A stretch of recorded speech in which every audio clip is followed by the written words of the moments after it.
அனைவருக்கும் வணக்கம். நம்ம அன்றாட வாழ்க்கையில வந்து பாத்தீங்கன்னா நிறைய சட்டத்திட்டங்கள் இருக்கு.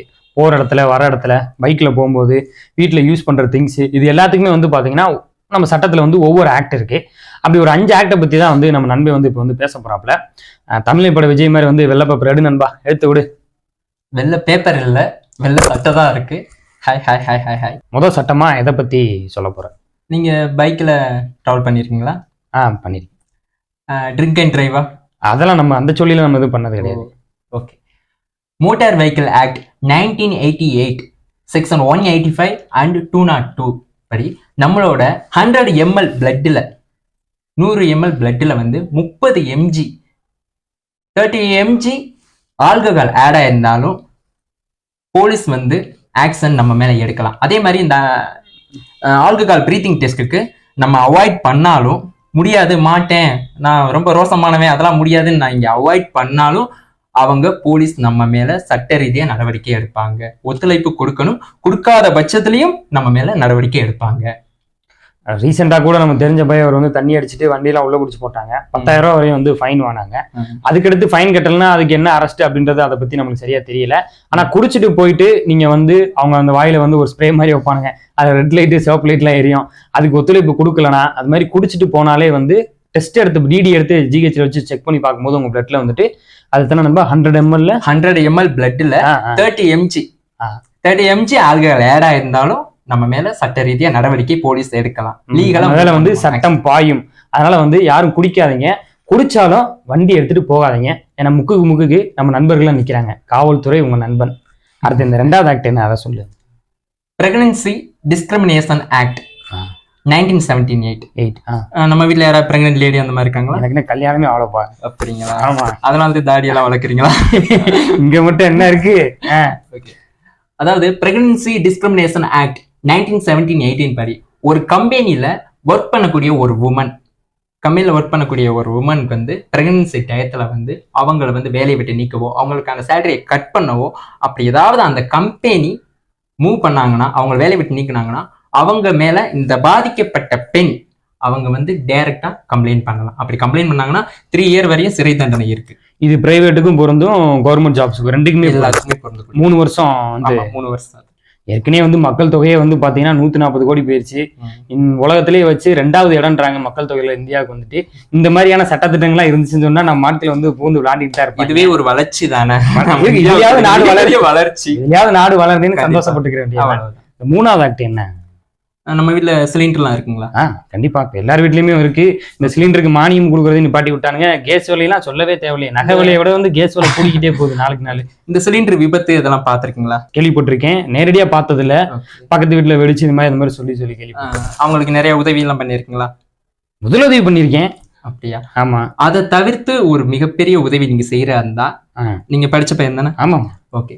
இந்தியன் ஆயில் கார்பரேஷன்ல சிட்டிசன் கான்ஸ்டிடியூஷன் லா படி ஒரு சிலிண்டரு ஒரு கேஸ் வந்து வீட்டுல சமையல் பண்ணிக்கிட்டு இருக்கப்ப அது வந்து விபத்தாச்சுன்னா, ஆக்சிடென்ட் ஆச்சுன்னா அந்த பாதிக்கப்பட்ட அந்த குடும்பத்துக்கு 50 லட்சம் ரூபாய் பணம் தரணும் அந்த ஏஜென்சி.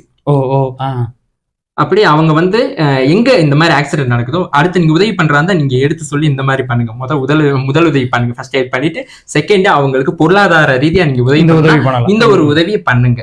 அதுக்கு நீங்க என்ன செய்யணும்னா, உங்க லோக்கல் ஏரியாவில் இருக்க போலீஸ் ஸ்டேஷன்ல போய் ஒரு எஃப்ஐஆர் காப்பி ஃபைல் பண்ணுங்க. எஃப்ஐஆர் ஃபைல் பண்ணிட்டு அந்த காப்பியை கொண்டு போய் அந்த ஏஜென்சி கிட்ட கொடுங்க. கொடுத்தீங்கன்னா உங்களுக்கு 50 லட்சம் ரூபாய் வரையும் பணம் கிடைக்கும். அதுல ஏதாவது கமிஷன் வாங்கிடக்கூடாது, பாத்துக்கங்க நீங்க. அதெல்லாம் நடக்காது. ஆனா இப்ப ரீசெண்டா ஒரு நியூஸ் ஒண்ணு பார்த்தேன். கள்ளக்குறிச்சியில கள்ளச்சாராயம் குடிச்சதா வந்து 10 லட்ச ரூபா வந்து கொடுக்குறாங்க தெரிஞ்ச உடனேவும் அப்பாவுக்கே வந்து சாராயத்தை ஊத்தி கொண்டுட்டு 10 லட்ச ரூபா வாங்கிடுறாங்க அப்படின்னு சொல்லிட்டு ஒரு நியூஸ் ஒண்ணு பார்த்தேன். நிறைய ஐடியா இருக்குன்னு நினைக்கிறேன். இல்ல அந்த மாதிரி யாரும் பண்ணிடாதீங்கன்னு சொல்ல வரேன். நீங்க வாட்டுக்கு வந்துட்டு சிலிண்டர் வெடிச்சா 50,000 வந்து நிவாரண நிதி தரானுங்க. எவனா பிடிக்காத வீட்டுல எவன் இருக்கானோ திறந்து விட்டு வெடிக்க விட்டு ஒரு 50 லட்ச ரூபாய் தேத்திடலான்னு பாக்காதீங்க.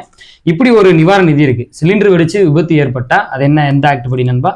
இந்தியன் ஆயில் கார்பரேஷன்ல சிட்டிசன் கான்ஸ்டிடியூஷன் லாவில் இந்த ஒரு பார்ட் இருக்கு.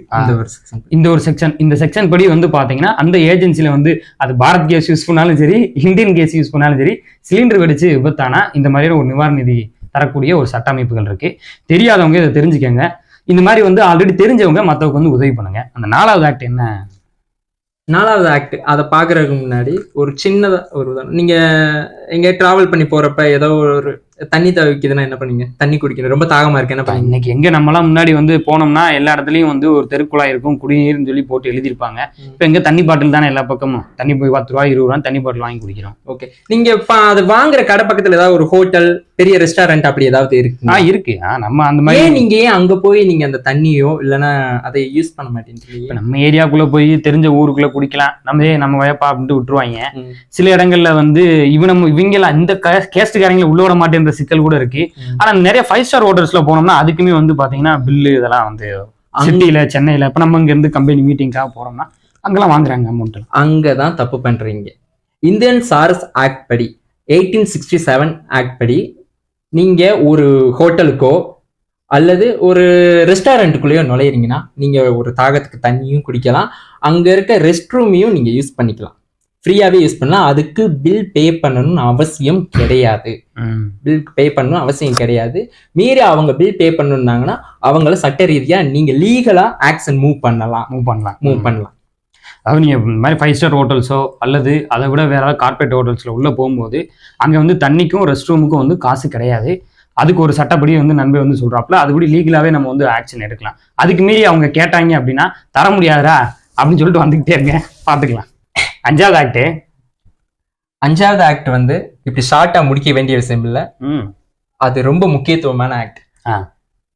நீங்க ஒரு பொருள் வாங்குவீங்களா? கடைக்கு போற பழக்கம்லாம் உண்டு? அது அப்படி இல்லாம ஓகே, வாங்கினீங்கன்னா அது பின்பக்கம் எம்ஆர்பின்னு ஒரு விஷயத்த நீங்க பார்த்தது உண்டா?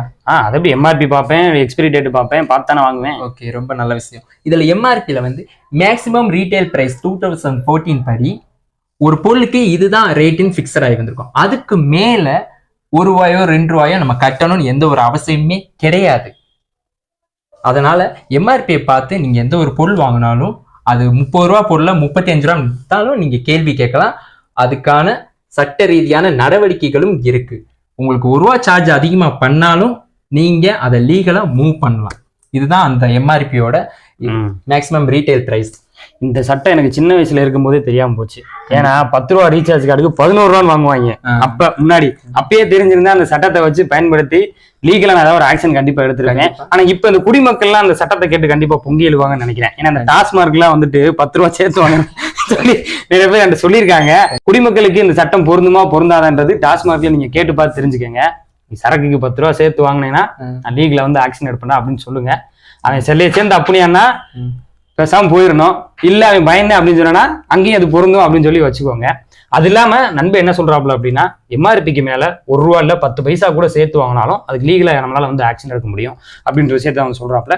இந்த 5 ஆக்டுமே வந்து பாத்தீங்கன்னா நம்ம அன்றாட வாழ்வுல தினசரி வந்து ஒரு புழக்கத்துல இருக்கக்கூடிய ஒரு நிகழ்வு வந்து பேஸ் பண்ண ஒரு சட்டத்திட்டங்களா தான் எனக்கு வந்து தெரியுது. கண்டிப்பா உங்களுக்கு எல்லாத்துக்குமே வந்து பயனுள்ளதா இருக்கும் அப்படின்னு நினைக்கிறேன். இது மாதிரியான வந்து தொடர்ந்து சட்டத்திட்டங்களை பத்தி தெரிஞ்ச விஷயங்களை நாங்க 2 பேரும் உங்கள்கிட்ட வந்து அடுத்த வீடியோல வந்து ஷேர் பண்ணிக்கிறோம். நன்றி. பாய்.